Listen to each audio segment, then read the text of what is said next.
Hi students, स्वागत है हमारे YouTube channel target with Neeraj में। हमारे चैनल को आप ज़्यादा से ज़्यादा सब्सक्राइब करें। सवाल देखते हैं युगपत समीकरण अभ्यास 7 का ही सवाल नंबर 1 है। सवाल देख लेते हैं पहले। सवाल कह रहा है एक त्रिभुज के दो कोणों का अनुपात 5:4 है। यदि उनमें से एक कोण दूसरे कोण से 10 अंश अधिक है तो उसके कोण ज्ञात कीजिए। त्रिभुज के दो कोणों को मान ज्ञात करना है हमें। तो पहले हम मान लेते हैं। माना बड़ा कोण कुछ मान लेते हैं x और माना छोटा कोण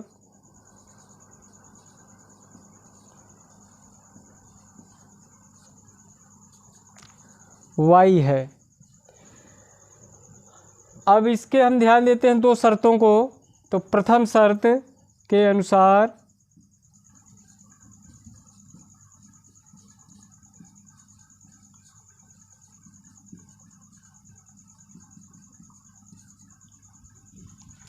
प्रथम शर्त क्या कह रहा है कि दो कोणों का अनुपात 5:4 है। तो एक कोण हम x माने, दूसरा y, इसको हम अनुपात में रखते हैं। x अनुपाते y बराबर, इधर जो अनुपात दिया है 5:4। अनुपात को हम बटे में भी लिख सकते हैं। तो हम ऐसे लिख लेंगे x/y बराबर 5/4। अब तिर्यक गुणा कर देते हैं। तो 4x इधर का करेंगे तो 5y, पक्षांतर कर लेते हैं, धन का 5y इधर आएगा। तो 4x माइनस 5y बराबर 0। ये हमारा समीकरण नंबर 1 बन गया। दूसरी शर्त के अनुसार देखते हैं।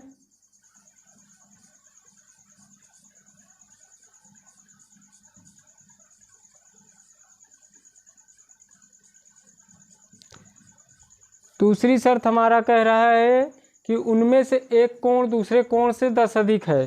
तो हमारा जो x है वो y से 10 ज़्यादा होगा। तो 10 हम यहाँ प्लस कर देंगे, प्लस का 10। अब इस y का हम पक्षांतर करेंगे तो x माइनस y बराबर 10। ये हमारा समीकरण नंबर 2 हो गया। अब हम समीकरण 1 व 2 को हल करते हैं, लिख भी देते हैं। 2 को हल करने पर दोनों समीकरण लिख लेते हैं। पहला समीकरण हमारा है 4x ऋण 5y बराबर 0 और दूसरा समीकरण है x माइनस y बराबर 10। अब यह हल तब होगा, किसी एक पद को हम क्या करते हैं, एक को बराबर कर लेते हैं। एक चर को y को हम बराबर कर रहे हैं। तो y बराबर तब होगा जब हम 5 से गुणा करेंगे तब। तो पहले हम पहला पद उतार लेते हैं, 4x माइनस का 5y बराबर 0। अब गुणा करते हैं, 5 एकम 5x ऋण 5 एकम 5y बराबर 5 50।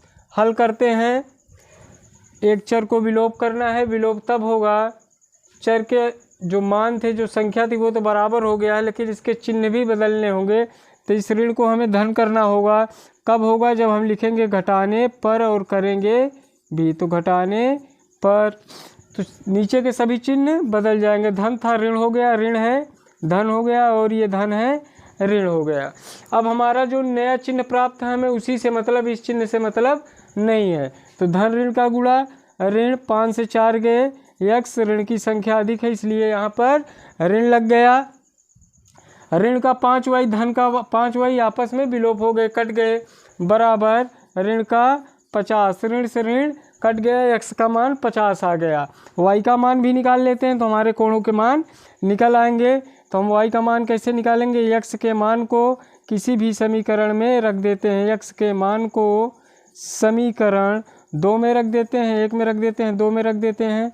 2 में रखने पर चलिए ध्यान देते हैं, हमारा समीकरण नंबर 2 है x माइनस वाई बराबर 10। तो x का मान हमारा है 50, तो हम यहाँ पर 50 रखेंगे, माइनस का y बराबर 10। अब देखिए हम पक्षांतर करते हैं, 50 का इधर क्या आएगा तो ये प्लस का इधर क्या हो जाएगा माइनस का होगा, तो माइनस वाई बराबर 10।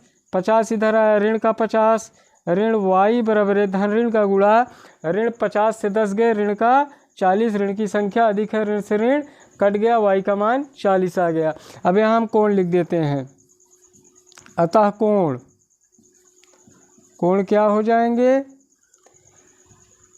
डायरेक्ट लिख देते हैं 50 व 40, 50 व 40। जब दो कोण हो गए 50 40 90, त्रिभुज के तीनों कोणों का योग 180 अंश होता है, तो 50 40 90, और जो तीसरा कोण होगा वो 90 होगा। फिलहाल हमें तीसरा पूछा नहीं गया है, तो हम आपको दो कोण बता दिए, x का मान 50 आया है तो बड़ा कोण 50 और छोटा कोण 40। उत्तर की जांच ऐसे देख लेते हैं, दो कोणों का अनुपात 5:4 है, तो यह 5:4 में है, 5 दाम 50 4 दाम 40 अनुपात ठीक है।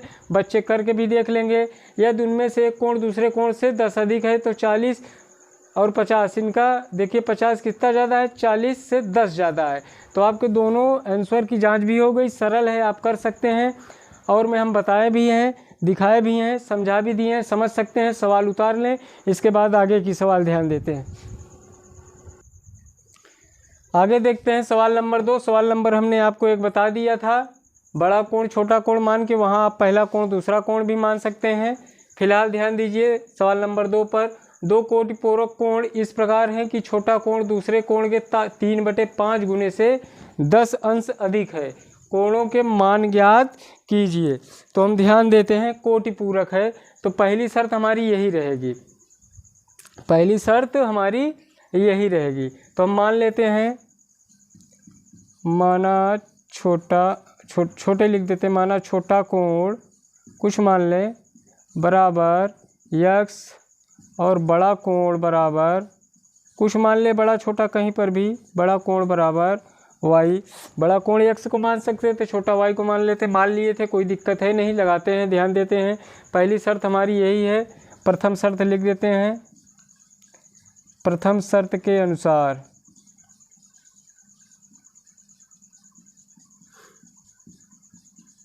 पहली शर्त हमारी यही कह रहे, दो कोटिपूरक कोण इस प्रकार हैं, दो कोटिपूरक कोण इस प्रकार हैं, यही इतनी बात पहली शर्त है। दो कोटिपूरक यानी दो कोणों को जोड़ेंगे तो एक कोटिपूरक होगा। कोटिपूरक हमारा वह है जिसका योग 90 अंश आ जाए। अगर यहाँ पर 70 है तो यहाँ पर 20 होना चाहिए, यहाँ पर 50 है तो यहाँ पर 40 होना चाहिए, यहाँ पर 30 है तो यहाँ पर 60। समझ गए ना बात। कुल मिला के दो कोण ऐसे हों कि जिनका जोड़ 90 अंश हो, तो इन दो कोणों को अगर हम जोड़ दें तो कितना आ जाए, 90 अंश x प्लस वाई बराबर 90 अंश। यही हमारी समीकरण नंबर 1 हो गया। ध्यान से बने रहिए। दूसरी शर्त देख लेते हैं। दूसरी शर्त के अनुसार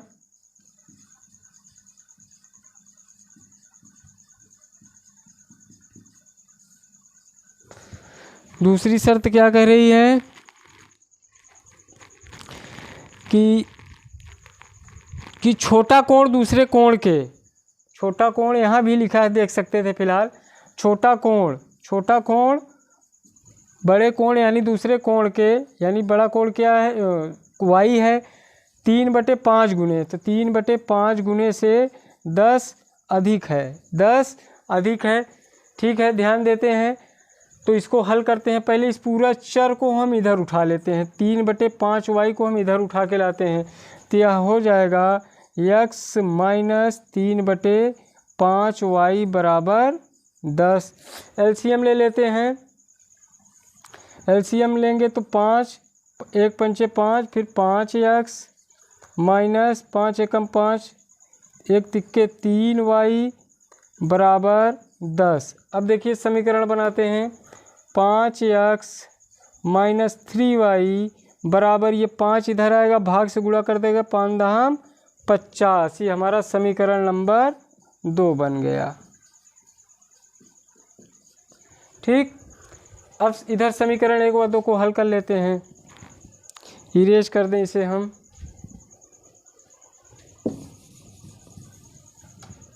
चलिए ध्यान देते हैं क्या है। पहला x + y बराबर 90 अंश, दूसरा कोण हमारा है, और दूसरा समीकरण -3y बराबर 50 है। 50 है, तो इसे हम बराबर करते हैं। y को हम पहले बराबर कर लेते हैं। तो y को यहाँ पर लिखेंगे समीकरण, या बस केवल लिख दें 3 से गुणा करने पर। 3 से गुणा करने पर, चलिए ध्यान से बने रहिए। 3 एकम 3x धन 3 एकम 3y, इधर देखते हैं 9 त्रिक 27 यानी 270। अब दूसरा समीकरण उतार लेते हैं।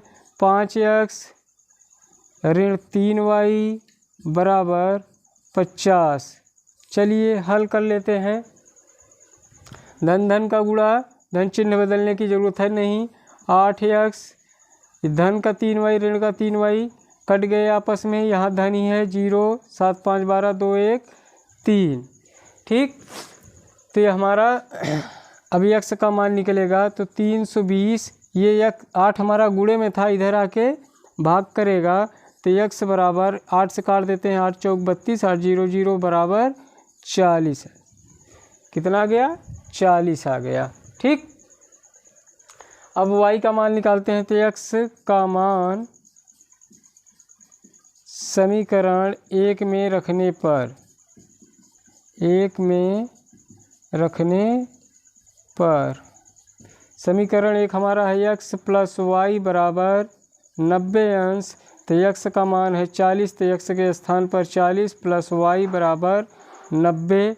y बराबर 90, 40 का पक्षांतर होगा, इधर आएगा तो माइनस का 40 हो जाएगा। y बराबर 90 में से 40 गए 50, 90 में से 40 गए 50। अतः हमारे कोण कौन कौन हो जाएंगे, हम लिख भी देते हैं। अतः कोण कौन कौन हो जाएंगे, x का मान और y का मान जो है वही हमारा कोण है, 50 व 40। ऐसे देख लें 1 मिनट में उत्तर की जांच। 2 कोटि पूरक कोण इस प्रकार है, तो यानी इनको दोनों को जोड़ेंगे तो 50 40 90 एक कोटि पूरक बन जाएगा।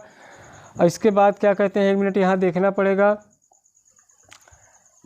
40 और उधर क्या है 50, ये 50 क्या है 3/50 + 10 अधिक है गुणे, यानी 3/50 गुणे से, तो इससे काट देते हैं 5 10 50, इसका गुणा हो जाएगा 10 3 30 10 40। जब बराबर आ जाए तो हमारे आंसर समान है। ये यहाँ पर 10 जोड़ देंगे तो 30 10 40, 40 और 40 समान है, तो आपको उत्तर की जांच भी हो गई। ठीक, आप सवाल को देख लीजिए, उतारिए। हम सवाल नंबर 3 बताते हैं आपको। आगे देखते हैं सवाल नंबर 3। कह रहा है त्रिभुज ABC के सभी कोणों को ज्ञात कीजिए। यदि कोण A बराबर x अंश, कोण B बराबर 3x अंश, कोण C बराबर y अंश, और दूसरा है 3y - 5x बराबर 30। ठीक, ध्यान देते हैं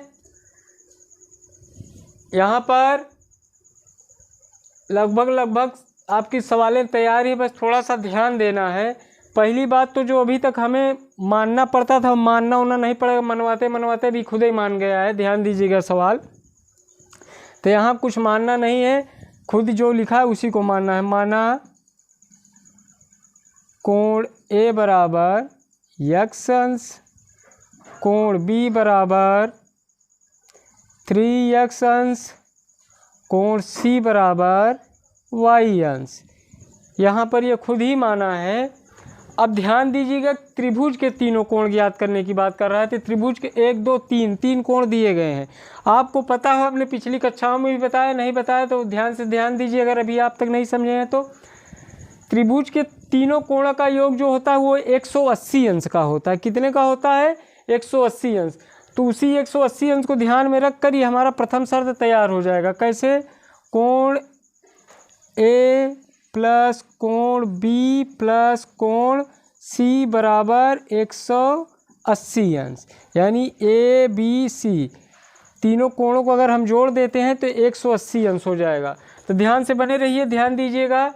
हम सबका मान लिखते हैं। तो x plus 3x plus Y बराबर 180। ठीक, अब ध्यान दीजिए, x 3 और 1 4 x हो गया, x जुड़ गए, प्लस y बराबर 180 अंश समीकरण नंबर 1। ठीक, यहाँ आप पहली शर्त भी लिख सकते थे प्रथम शर्त के अनुसार। ठीक, हम लिखते हैं, ध्यान दीजिएगा। नहीं लिख रहे हैं फिर भी आप समझिए, नहीं लिखते तो भी ठीक है, लिख रहे हैं तो बहुत ही अच्छी बात है। अब दूसरी बात देखते हैं, यहाँ हम लिख देते हैं प्रथम शर्त के अनुसार।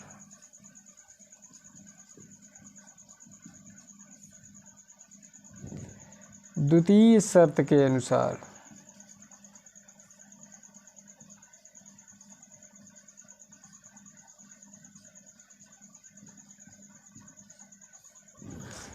द्वितीय बात क्या कह रहा है, खुद ही लिख रहा है, खुद ही समीकरण बना हुआ दे रहा है। 3y माइनस 5x बराबर 30।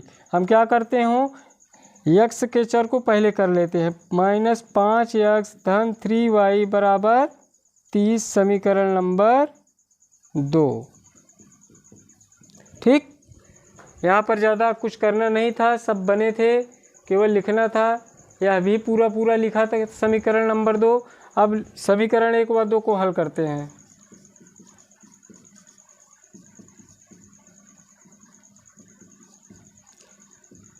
हल करने पर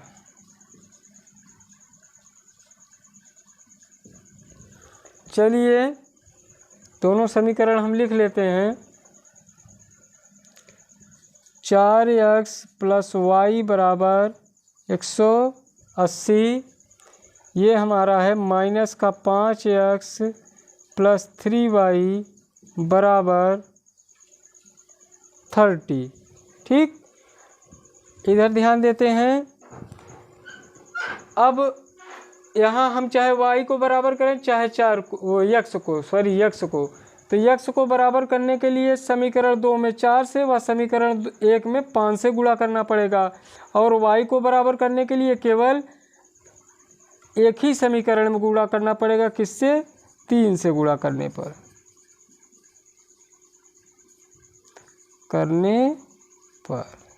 चलिए यहाँ हम करते हैं, इधर ध्यान दीजिएगा। समीकरण 1 में 3 से गुणा कर रहे हैं। 3 चौक 12x धन 3 एकम 3y बराबर, यहाँ पर 180 में गुणा होगा तो 38 का 54 यानी 540। ध्यान, ठीक। आगे ध्यान देते हैं, नीचे का समीकरण यानी समीकरण नंबर 2 उतारते हैं। ऋण 5x धन 3y बराबर 30। ठीक, जहाँ न समझ में आए आप कमेंट बॉक्स में लिख देंगे, हम कमेंट को पढ़ेंगे, सवाल पुनः बताएंगे। ठीक, अब इसे हल करते हैं। अब y का जो मान है वो हमारा बराबर है y की संख्या 3 और 3, लेकिन यहाँ पर चिन्ह बदलने की ज़रूरत है, तो यहाँ पर लिख देंगे घटाने पर, और करेंगे भी। तो ये ऋण है हमारा, हो जाएगा धन, ये धन हो जाएगा ऋण, और ये धन है हो जाएगा ऋण। ठीक, हल करते हैं। धन और धन, धन का गुणा धन, 12 5 17x धन का 3y ऋण का 3y आपस में कट गए। 540 से 30 गए तो 510, धन का 510। धन की संख्या अधिक है, धन ऋण का गुणा ऋण 0, 4 में से 3 गए 1 और 5, तो धन का 510। पक्षांतर करते हैं 17 का, x बराबर 510। ये 17 जो हमारा था ये गुणे का था, इधर आकर भाग का हो जाएगा। तो x बराबर 17 तिरिक 51, 17 0 0, x बराबर 30। y का मान निकाल लेते हैं, तीनों अभी हम आपको निकाल के दिखा देते हैं। तो y का मान निकालने के लिए हम रखते हैं x के मान को समीकरण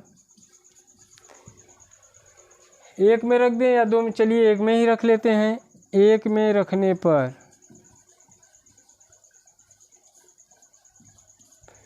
ठीक, ध्यान से बने रहिए। समीकरण 1 हमारा क्या है, 4x + y बराबर 180 अंश। तो ये हमारा 4 गुणे x का मान 30, क्योंकि ये गुणे में लिखा होता है, 30 + y बराबर 180 अंश। अब हम गुणा कर देते हैं, 4 3 12 यानी 120 + y बराबर 180 अंश। अब 120 का हम पक्षांतर करते हैं, y बराबर 180। ध्यान देंगे विद्यार्थी, अब यह 120 जब इधर पक्षांतर होकर आएगा तो यह ऋण का 120 हो जाएगा। तो y बराबर 180 से 120 गए 60। ठीक, तो x का मान और y का मान निकल आया। इसी से हम निकाल लेते हैं तीनों कोण। चलिए ध्यान देते हैं इधर। तो कोण ए क्या माने थे, x, तो x का मान क्या आया है, 30 अंश। यही हमारा कोण ए हो गया। कोण बी देखते हैं। कोण बी हम माने थे 3x, तो यहाँ पर 3 गुणे x का मान 30 है, तो 3 त्रिका 9 यानी 90 अंश। कोण बी भी पता चल गया। अब कोण सी क्या माने थे, y माने थे, y का मान क्या आया है, 60 अंश। तो तीनों कोण आपको पता चल गए त्रिभुज के ए बी सी, और तीनों को अगर हम जोड़ लेते हैं ना, 9 3 12 6 18 180 अंश होता है। तो यह सवाल आपकी कंप्लीट हो गई। सवाल के साथ साथ आपका अभ्यास 7 का ही भी समाप्त हो गया। अब युगपत समीकरण में दक्षता अभ्यास बचा है, जो हम आपको इसके बाद के वीडियो में बताएंगे। प्यारे स्टूडेंट्स, आप हमारे चैनल को ज़्यादा से ज़्यादा सब्सक्राइब करें। जितना आपका प्यार बढ़ेगा मिलेगा हमें, उतना ही हम आगे मेहनत करके आपको समझाते चलेंगे। धन्यवाद। हमारे चैनल को सब्सक्राइब करें, लाइक करें, बेल आइकन को ज़रूर दबाएं, जिससे आने वाले वीडियो के नोटिफिकेशन आपके मोबाइल सेट तक पहुंच जाएं। आज के लिए बस इतना ही। धन्यवाद।